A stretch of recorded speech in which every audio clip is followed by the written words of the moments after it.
नमस्कार, स्वागत आप सभी का सिलसिला बाजारों का में। मैं हूं आपके साथ अखिलेश राठी और आज सिलसिला बाजारों का में हम चर्चा करने जा रहे हैं एग्री और नॉन एग्री कमोडिटीज के बारे में। जान लेते हैं कि आज सुबह की कारोबारी सत्र में कौन सी एग्री कमोडिटी किस भाव पर खुलती हुई नजर आई है और किस भाव पर कारोबार करती हुई नजर आ रही है। इस वक्त हमारे साथ जुड़ी हुई है रूपा मेहता जी। आइए उनसे जान लेते हैं कि आज खाद्य तेलों का बाजार कैसा रहने वाला है और आने वाले वक्त में खाद्य तेलों में क्या स्तर देखने को मिल सकते हैं।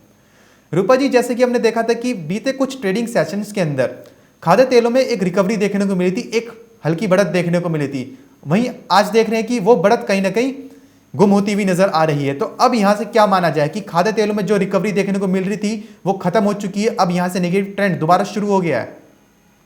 देखिए बिल्कुल अखिलेश, एडिबल ऑयल पैक के अंदर अब यहाँ से दबाव जो है एक बार फिर से गिराता हुआ दिखाई दे सकता है। अभी देखिए जो फरवरी वाला जो वायदा है उसमें अब एक्सपायरी बहुत पास है, तो मुझे लगता है कि उसके अंदर अगर हम बात ना करें तो अगले अगर वायदा की बात करें तो आप देखिए दबाव जो है वो कंटिन्यूशन में है। 1100 पर बाजार जो है वो रिफाइंड सोया ऑयल का ट्रेड करता हुआ दिखाई दे रहा है। सरसों भी लुढ़की है, सरसों के अंदर भी गिरावट देखने को मिल रही है। जो अप्रैल वायदा है, क्योंकि फरवरी की अब एक्सपायरी हो जाएगी और अप्रैल वायदा आप देखिए 5051 के आसपास कारोबार करता हुआ नजर आ रहा है। वहीं सोयाबीन भी 4600 के स्तरों जी। पर है। तो ट्रेंड जो है वो नेगेटिव है। मैंने पहले भी बताया था कि जो ये एक तेजी आई थी, शॉर्ट कवरिंग थी, जिसकी वजह से बाजार अपसाइड जाते हुए दिखाई दिए थे और जिनकी पोजीशनें रह गई थी उनके लिए एक अच्छी अपॉर्चुनिटी थी कि अपनी पोजीशनों को एग्जिट करें, अपना प्रॉफिट बुक करें, क्योंकि अब यहाँ से बाजार वापस से गिरावट दिखाते हुए नजर आ रहे हैं और एक्सपायरी के बाद मुझे लगता है कि एक तरफा गिरावट जो है वो हावी हो सकती है। आगे राइवल्स के मस्टर्ड की अगर हम बात करें तो राइवल प्रेशर भी बनता हुआ दिखाई देगा और उसके बाद बाजारों में गिरावट बढ़ सकती है। तो मेरे हिसाब से एडिबल ऑयल पैक के अंदर अब तेजी का रुझान बनता हुआ दिखाई नहीं देगा। अब बाजार ऊपरी स्तरों पर फिसलते हुए दिखाई दे सकते हैं। छुटमुट तेजी हो सकता है कि बाजारों में आए, एक शॉर्ट कवरिंग नीचे गिरावट के बाद देखने को मिले, जी। लेकिन ओवरऑल ट्रेंड मेरे हिसाब से वीक लगता है। मुझे यहाँ पर बहुत ज्यादा कोई पोटेंशियल अब नहीं लगती है एडिबल ऑयल पैक के अंदर। मुझे लगता है कि ऊपरी स्तरों पर इसके अंदर अब बिकवाली में ही रहना चाहिए। जी, रूपा जी जानना चाहेंगे कि सरसों अभी निचले में कहां तक स्तर दिखा सकती है? देखिए नीचे अगर सरसों की बात करें अखिलेश, जो अप्रैल वायदा है, देखिए मैं फरवरी वायदा ने की बात नहीं करूंगी, जी। और अगर अप्रैल वायदा की बात करें तो मुझे लगता है कि नीचे में 4800 के स्तर दिखा सकती है। 5000 के बाद जी। 4800 के लेवल इसके अंदर देखने को मिल सकते हैं। जी। तो इसीलिए 200 से 250 पॉइंट की गिरावट अभी और भी एक्सपेक्टेड है, मार्केट के अंदर आ सकती है। तो उन लेवल्स के लिए आप इसमें बिकवाली करके चल सकते हैं। जी, वहीं रूपा जी जानना चाहेंगे कि रिफाइंड सोया तेल का वायदा बाजार अभी कितना और गिरावट के साथ कारोबार करता हुआ नजर आ सकता है? देखिए अखिलेश, रिफाइंड सोया ऑयल की बात करें तो रिफाइंड सोया ऑयल के अंदर मुझे लगता है कि नीचे में 1080 से लेकर 1040 का रेंज जो है वो मार्केट दिखला सकती है। 1100 के लेवल टूटने के बाद नीचे में 1040 तक बाजार लुढ़कते हुए दिखाई दे सकते हैं। जी, तो यानी कि रिफाइंड सोया तेल का बाजार दोबारा से नेगेटिव ट्रेंड में ही जाता हुआ दिख सकता है। जो लो पहले लगते हुए देखे थे रूपा जी के जो टारगेट्स दिए थे बीच में कि रिफाइंड सोया तेल का बाजार 1040 से 1030 के दायरे में कारोबार कर सकता है, वही अब दोबारा सच होता हुआ नजर आ सकता है दोबारा से। वहीं रूपा जी सोयाबीन का वायदे की बात करें तो सोयाबीन अभी निचले में स्तर कहां तक दिखा सकती है? देखिए सोयाबीन नीचे में वापस से, अगर हम अगले वायदा की, मार्च की वायदा की बात करें तो मुझे लगता है कि 4400 के स्तर दिखा सकती है। तो 4400 के स्तरों के लिए सोयाबीन के अंदर भी बिकवाली करके चला जा सकता है। जी, वहीं रूपा जी बजट में भी कृषि क्षेत्र में के लिए काफ़ी ज़्यादा हमने देखा था कि अनाउंसमेंट होती हुई नजर आई थी। गेहूं किसानों को 75,000 करोड़ रुपए दिए, रिफाइंड सोया तेल और सनफ्लावर ऑयल में भी सेस बढ़ाया गया है। तो अब यहां से क्या माना जाए कि उसका कुछ कीमतों पर इम्पैक्ट पड़ेगा या फिर कीमतें वहीं की वहीं रहेंगी? देखिए अभी बहुत ज्यादा कोई मोमेंटम उस चीज का मार्केट में आता हुआ दिखाई नहीं दे रहा है। अभी तो जो भी अलॉटमेंट हुई है उसके लिए आगे वो बिल पास होंगे तभी उसके बाद जो जी। है कुछ अपडेट निकल कर आएगा। लेकिन हाल फिलहाल में जो सरकार की तरफ से एग्रीकल्चर पर फोकस किया गया है, तो सरकार का जैसे कि पहले ही उद्देश्य था कि एडिबल ऑयल पैक को लेकर देश को आत्मनिर्भर बनाना है और उसी के ऊपर सरकार कार्य भी करती हुई नजर आ रही है। तो इसलिए अभी इम्पोर्ट जो है बहुत ज्यादा हमारे देश में नहीं करना चाहते और हम चाहते हैं कि हमारा देश एडिबल ऑयल में प्रोड्यूसर जी। बने, बिग प्रोडक्शन करे। तो इसलिए मुझे लगता है देखिए अब यहाँ पर एडिबल ऑयल के अंदर जैसे कि सरकार भी प्रयास कर रही है और लोग किसानों को फार्मर्स को अवेयर किया जा रहा है कि एडिबल ऑयल पैक में एडिबल ऑयल का प्रोडक्शन जो है बहुत ज्यादा किया जाए, सोयाबीन का, सरसों का। लेकिन अभी जो मार्केट के अंदर पीछे प्राइसेस देखने को मिले थे, उसके चलते कहीं ना कहीं सोइंग में भी इजाफा होता हुआ दिखाई दिया है। फार्मर्स का भी रुझान जो है इन कमोडिटीज की तरफ बढ़ा है, लेकिन उसके चलते आगे क्रॉप अच्छी होने की उम्मीद है और फिर वापस से प्राइसेस के ऊपर दबाव आ सकता है। और इसके अंदर प्राइसेस बहुत ज्यादा तेज नहीं होते दिखाई देंगे, क्योंकि जैसे कि जब प्राइसेस अपसाइड में गए थे तब सरकार ने ब्लेंडिंग पर जो रोक लगा रखी थी उसको भी खोल दिया था, ताकि सस्ते तेलों की मिलावट के चलते उसके बाद जो है प्राइसेस को कंट्रोल किया जा सके। लेकिन आगे अभी कैसा रहता है मार्केट, इसके ऊपर देखना होगा। लेकिन हाल फिलहाल में बाजारों के अंदर अभी जो फंडामेंटल और टेक्निकल हम देख रहे हैं, वो बाजारों के अंदर अभी यही दर्शाते हैं कि बाजारों के अंदर अभी गिरावट हावी हो सकती है एडिबल ऑयल पैक के अंदर। तो इसीलिए मुझे लगता है कि अभी वाली में ही रहना चाहिए, ऊपरी स्तरों पर आपको माल बेचकर चलना चाहिए। जी रूपा जी, हमारे साथ कुछ दर्शक जुड़े हैं जिनके सवाल लगातार खाद्य तेलों को लेकर आ रहे हैं। नरेंद्र सिंह राठौर जी जुड़े हुए हैं जिनका सवाल सोयाबीन को लेकर है। इनका सवाल है कि मार्च की सोयाबीन 4592 में सेल है, क्या करें? देखिए बिल्कुल होल्ड करें, 4400 के स्तर देखने को मिल सकते हैं।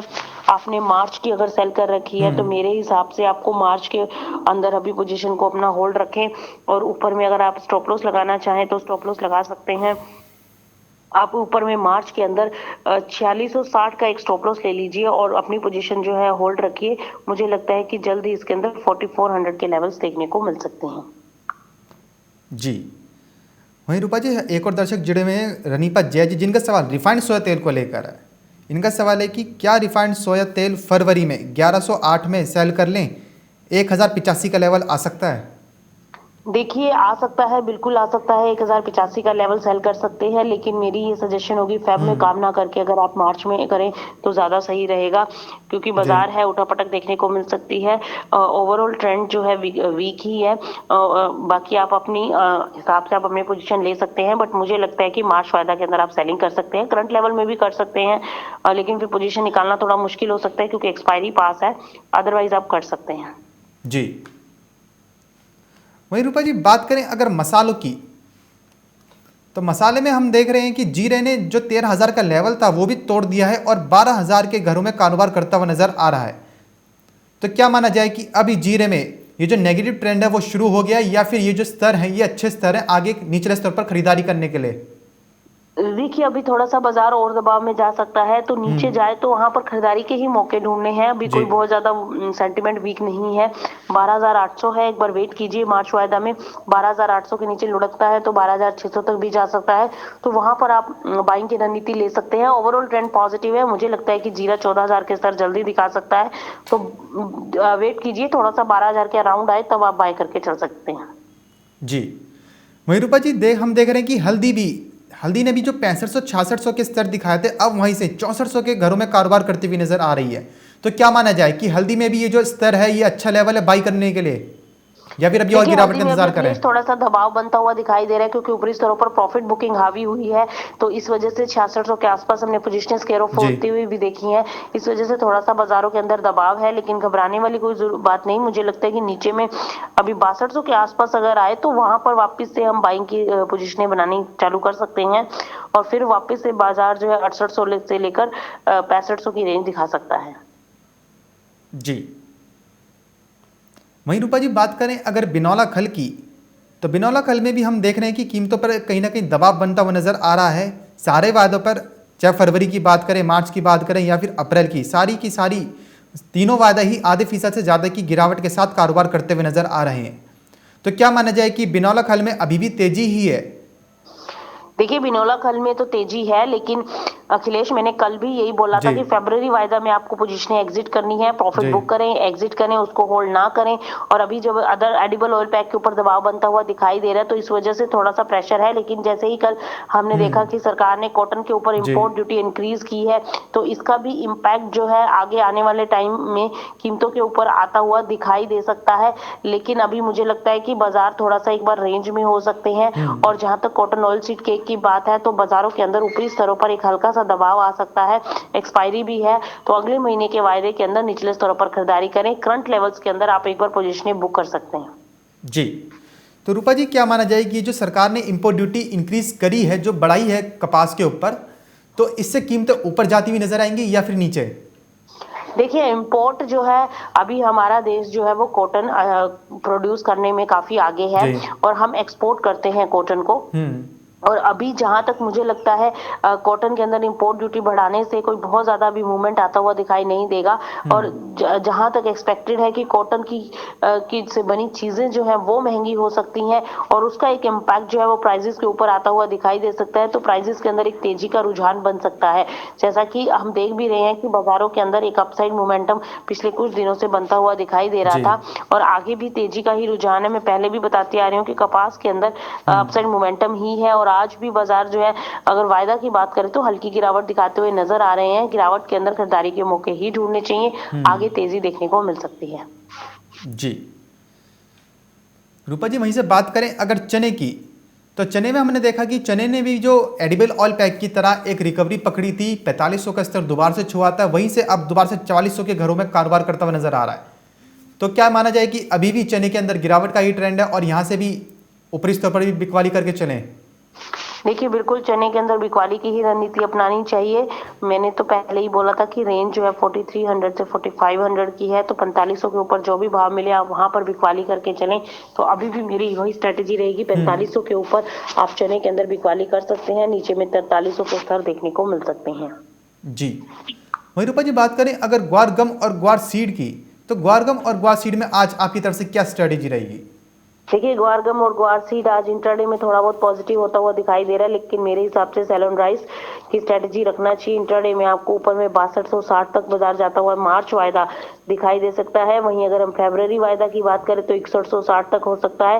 मैंने पहले भी बताया था कि फरवरी वायदा में 6200 के ऊपर बिकवाली है। सेम एज इट इज आप सीड देखिए, 4000 के ऊपर सस्टेन नहीं कर पाई, फिर से लुढ़क गई और 3900 के भी नीचे फिसल चुकी है। तो बिकवाली है, बिकवाली की तरफ ही रहना चाहिए, तेजी की तरफ नहीं रहना चाहिए, बाइंग पोजीशन नहीं बनानी चाहिए। मुझे लगता है कि जो फरवरी वायदा वो 3800 तक नीचे लुढ़क सकता है। जी, वहीं रूपा जी बात करें अगर धान और गेहूं की, तो बजट में हमने देखा कि धान और गेहूं के लिए भी कुछ जो फंड्स है वो आवंटित हुए हैं। तो अब यहाँ से धान और गेहूं का जो बाजार है, जो भाव है, वो कहाँ तक जाते हुए देखती हैं? क्योंकि सरकार ने एमएसपी पर भी काफ़ी फोकस करा है, बोला है कि 1.5 गुना लागत से, किसानों की जितनी लागत आती है उससे 1.5 गुना एमएसपी देने के सुनिश्चित किया जाएगा। देखिए, एमएसपी पर अभी फसलों की खरीद बढ़ाई जाएगी और कितनी बढ़ाई जाएगी ये भी देखना है। अभी सरकार ने जरूर अनाउंस किया है, एक बार जी। फार्मर्स को आप कह सकते हो कि उनको मनाने की भी कोशिश है, क्योंकि जिस तरीके से किसान आंदोलन चल रहा है उसके बीच ये बात आना कि सरकार जो है किसानों को फसलों पर 1.5 गुना एमएसपी जो है वो अवेलेबल कराएगी। और गेहूं और चावल और दालों के केस में जैसे कि बताया भी गया बजट में कि रिकॉर्ड खरीद की गई है, एमएसपी पर खरीद की गई है, लेकिन कितने % खरीद हुई है अभी आप ये देखिए कि फार्मर्स जो है अभी एक्चुअली फार्मर्स जो है उनको अभी भी प्राइसेस जो है कहीं ना कहीं एमएसपी से नीचे अपनी फसलें बेचनी पड़ती हैं।